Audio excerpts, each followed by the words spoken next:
లైఫ్లో ఇంత జరిగింది కదా, ఇప్పుడు లైఫ్ మనకి సెకండ్ ఛాన్స్ ఇస్తాదా? ఒక మాట వినండి. లైఫ్ మనకి సెకండ్ ఛాన్స్ ఇచ్చే బదులు మనమే మనకి సెకండ్ ఛాన్స్ ఇచ్చుకోవాలి. మనందరం ఒక భయంతో బతుకుతున్నాం. ఎక్కువ నవ్వితే మళ్ళీ ఏడాల్సి వస్తుందని ఒక భయం, నమ్మితే మళ్ళీ మోసపోతామని ఒక భయం, మళ్ళీ ప్రేమిస్తే మళ్ళీ ఎవడో ఒకడు వదిలేస్తాడని ఒక భయం. ఈ భయంతో బతుకుతున్నాం. ఈ భయం వల్లే ఎదగలేకపోతున్నాం. బట్ ఈ భయంకి ఇంకో పేరుంది, కృష్ణ.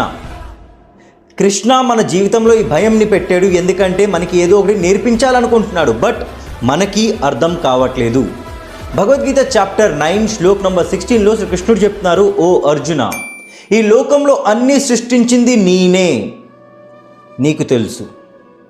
నువ్వు చేసిన పూజ, ఆ పూజలో చేసిన హోమాలు, యజ్ఞాలు, దానిలో వాడే వస్తువులు, ప్రసాదం, ఇవన్నీ నేనే సృష్టించాను.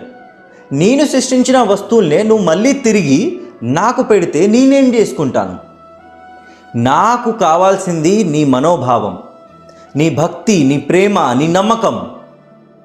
చూడండి, ఈ శ్లోకంని చాలా సింపుల్గా ఎక్స్ప్లెయిన్ చేస్తాను. ఈ లోకంని క్రియేట్ చేసింది దేవుడని మీకు తెలుసు, నాకు తెలుసు.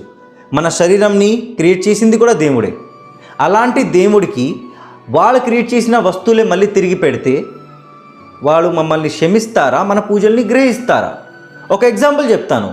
వినాయక పూజలో ఒక డబ్బున్న వ్యక్తి పెద్ద మండపం కడతాడు, పెద్ద వినాయకుడిని తెస్తాడు.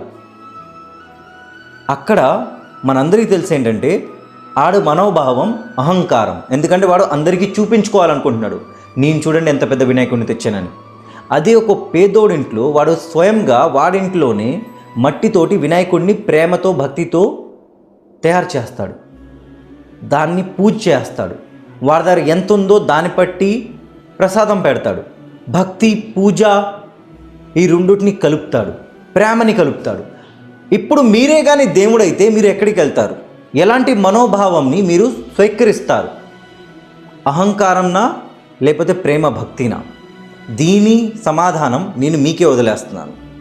చూడండి, ఎలాగైతే ఈ సృష్టిలో అన్ని క్రియేట్ చేసింది దేవుడే, అలాగే మీ ఇమోషన్స్ని, మీ ఫీలింగ్స్ని కూడా దేవుడే సృష్టించారు.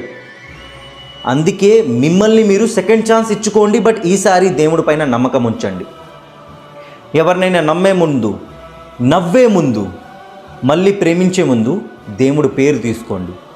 చూడండి, దేవుడు చెప్పిన దారిలో నడిస్తే, దేవుడు చెప్పిన ధర్మంలో నడిస్తే మీరు తప్పిపోయిన ఒక సరైన గమ్యంకి, డెస్టినేషన్కి వెళ్తారు. ఇది అర్థమయ్యేదాకా జయ శ్రీకృష్ణ, హరే కృష్ణ, రాధే రాధే, జయ జగన్నాథ్. అహం పితురహం యజ్ఞం స్వధాహమహం ఔషధం మందోహమహమేవాచ్యం